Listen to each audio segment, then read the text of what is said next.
या सा पद्मासनस्था विपुलकटितटी पद्मपत्रायताक्षी गंभीरा वर्तनाभिस्तनभरनमिता शुभ्रवस्त्रोत्तरीया या लक्ष्मीर्दिव्यरूपैर्मणिगणखचितैः स्नापिता हेमकुम्भैः सा नित्यं पद्महस्ता मम वसतु गृहे सर्वमांगल्ययुक्ता।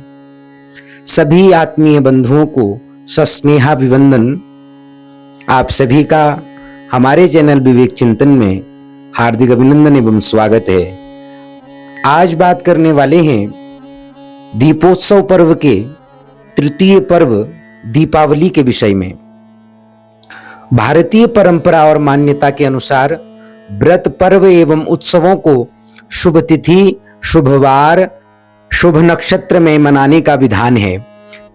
तिथि और वार के प्रामुख्य को अधिमान देकर तिथि और वार के योग से पर्व सूचक एक शब्द त्योहार के रूप में प्रस्तुत किया गया है, जो आज जन सामान्य में विशेषतः प्रचलित है। पाश्चात्य मनीषियों का कथन है कि जिन देशों और जातियों में जितने अधिक उत्सव अथवा पर्व मनाए जाते हैं, वे देश तथा जातियां उतने ही उन्नत समझे जाते हैं। इस कथन की कसौटी पर यदि भारत और उसके निवासी हिंदुओं को देखा जाए तो विदित होगा कि विश्व में सर्वाधिक जीवंत देश और जाति भारत और भारतीय हिंदू हैं।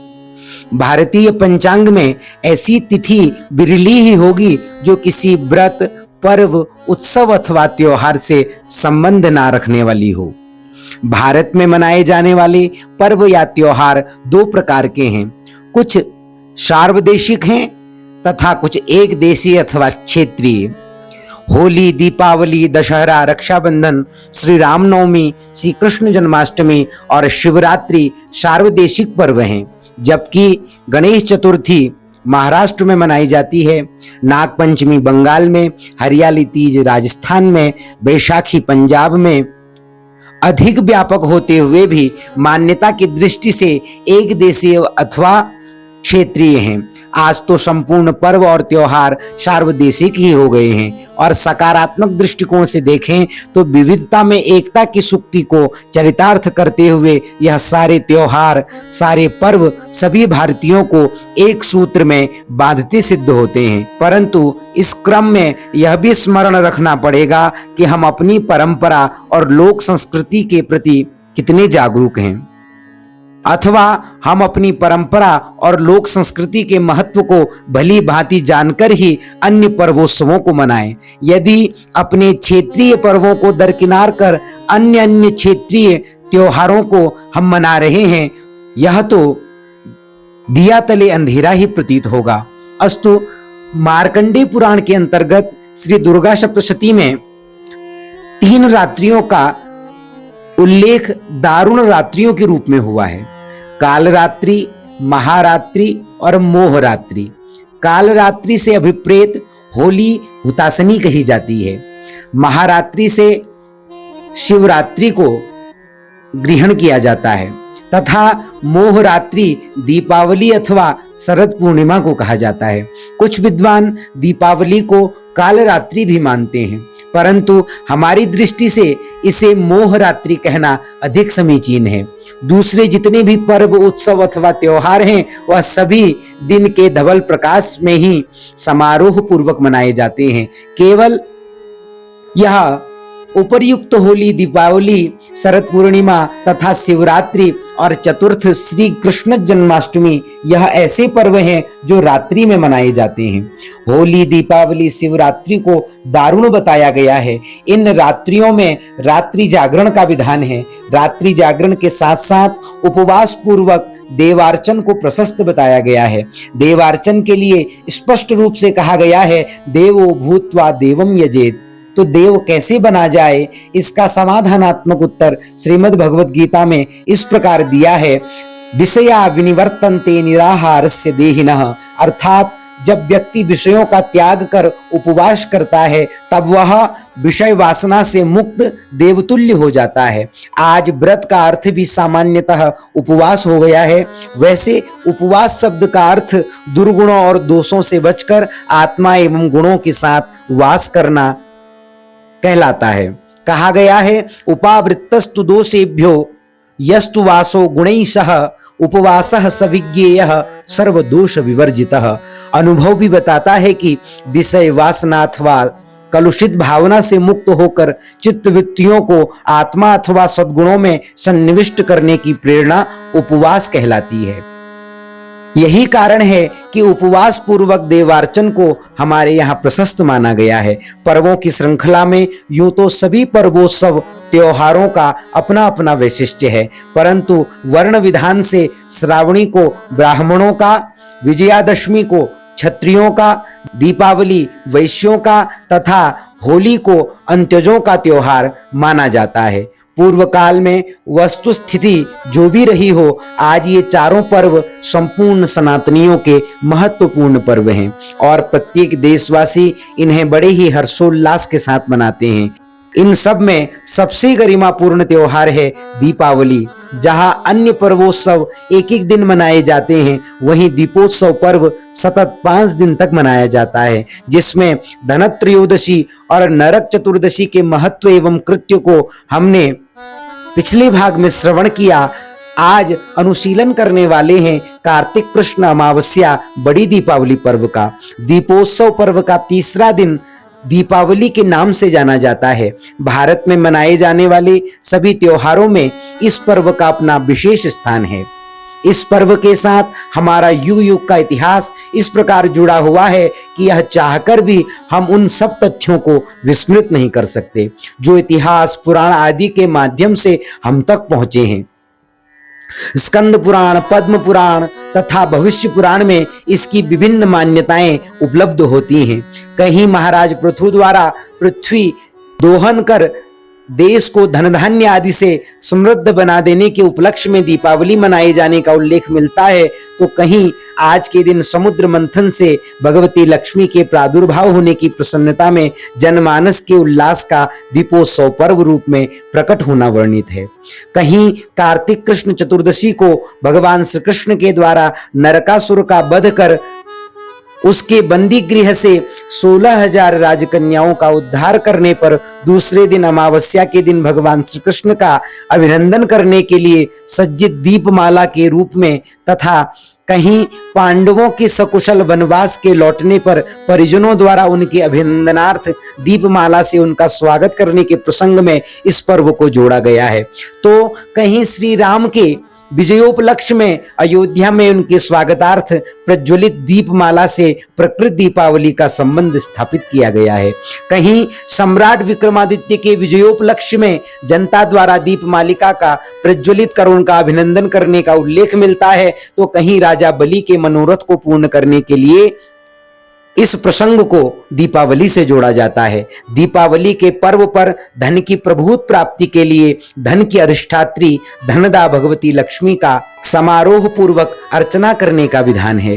इस प्रकार दीपावली का भारतीय पर्वों में महत्वपूर्ण स्थान है। आबाल वृद्ध महीनों पूर्व से इस पर्व के आगमन की उत्सुकता पूर्वक प्रतीक्षा करते हैं और जब दीपावली आती है तब सोल्लास उसकी अगवानी करते हैं। इस पर्व को मनाने की शास्त्रीय विधि इस प्रकार है। पद्म पुराण के अनुसार भगवान कार्तिकेय जी ने भगवान शंकर से पूछा, कार्तिकेय उवाच दीपावली फलम नाथ विशेषात् ब्रूहि साम्प्रतं किमर्थं क्रियते सा तु तस्याः का देवता भवेत् किंच तत्र भवेत् देयं किंच देयं वद प्रभो प्रहर्षः कोत्र निर्दिष्टः क्रीडा कात्र प्रकीर्तिता।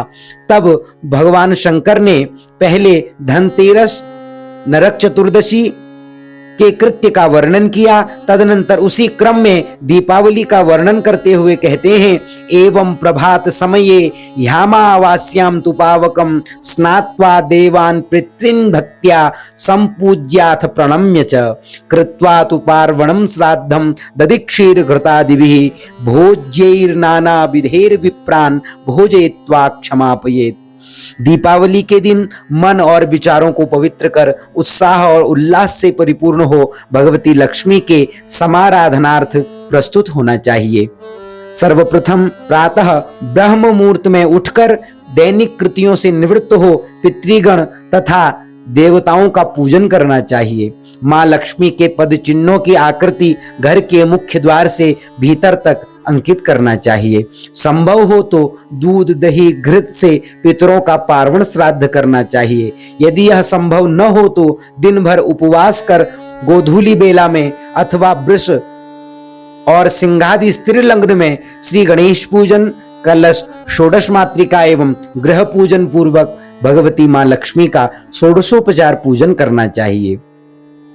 पूजन में ओम ऐं ह्रीं क्लीं सिद्ध लक्ष्मी नमः इस मंत्र से मां भगवती का षोडशोपचार पूजन करना चाहिए। षोडशोपचार पूजन कैसे करना चाहिए? सर्वप्रथम इस ओम ऐं ह्रीं क्लीं सिद्ध लक्ष्मी नमः इस मंत्र का स्मरण करके मां भगवती का ध्यान करना चाहिए। तदनंतर आवाहन के लिए मां भगवती को अक्षत चढ़ाने चाहिए। आसन के लिए फूल चढ़ाना चाहिए। तदनंतर पाद्य के लिए शुद्ध जल अर्पित करना चाहिए। फिर अर्घ के लिए अष्टगंध युक्त जल से अर्घ निवेदित करना चाहिए। फिर पंचामृत से मां भगवती को स्नान कराना चाहिए। फिर शुद्ध जल से मां भगवती को स्नान कराना चाहिए। फिर शुद्ध वस्त्र से मां का प्रोक्षण कर फिर शुद्ध वस्त्र से मां को पोंछकर सुंदर वस्त्र मां भगवती को अर्पित करने चाहिए। फिर 1 चम्मच शुद्ध जल मां भगवती को चढ़ाना चाहिए। फिर मां भगवती को श्रृंगार अर्पित करना चाहिए। तदनंतर रोली, कुमकुम, अक्षत, फूल और फूल माला अर्पित करनी चाहिए। तदनंतर मां भगवती को धूप दिखाना चाहिए। तदनंतर मां भगवती को दीप निवेदित करने चाहिए। इस समय मां लक्ष्मी को 5, 11, 21 दीपकों की दीप मालिका को प्रदर्शित करना चाहिए। तदनंतर नैवेद्य निवेदित करना चाहिए। नैवेद्य में घर में बना खीर, पूड़ी इत्यादि तथा खील इत्यादि भी मां भगवती को चढ़ानी चाहिए। फिर इसी मंत्र से यथाशक्ति मां भगवती लक्ष्मी के लिए जप करना चाहिए। तदनंतर जप की पूर्णता के लिए 1 चम्मच शुद्ध जल भूमि पर गिराना चाहिए। फिर मां को तांबुल अर्थात पान, सुपारी, लौंग, इलायची अर्पित करनी चाहिए। फिर फल और दक्षिणा मां भगवती को समर्पित करनी चाहिए। तत्पश्चात मां की आरती करनी चाहिए। फिर मां को पुष्पांजलि अर्पित करनी चाहिए। तदनंतर 1 प्रदक्षिणा मां के निमित्त करनी चाहिए। फिर मां का पुनः स्मरण कर मां से क्षमा याचना करनी चाहिए और अपने घर में सदैव विराजित रहने के लिए निवेदन करना चाहिए। यही षोडशोपचार पूजन है, जिसका विस्तृत स्वरूप एवं पूजा का विधान मंत्र आपको डिस्क्रिप्शन बॉक्स में प्राप्त हो जाएगा। इसके अनंतर व्यापारी जनों को महाकाली का दवात के रूप में, महासरस्वती का कलम के रूप में, बही आदि के रूप में तथा कुबेर का तराजू के रूप में सविधि पूजन करना चाहिए। तदनंतर सामान्य लोगों को अपने घर की तिजोरी में सिंदूर आदि से शुभ लाभ एवं स्वास्तिक बनाकर आरती इत्यादि करनी चाहिए। पूरे घर, प्रतिष्ठान, गौशाला में खील इत्यादि बिखेरने चाहिए। इसी समय दीप पूजन कर यमराज और पितरों के निमित्त संकल्प सहित दीपदान करना चाहिए।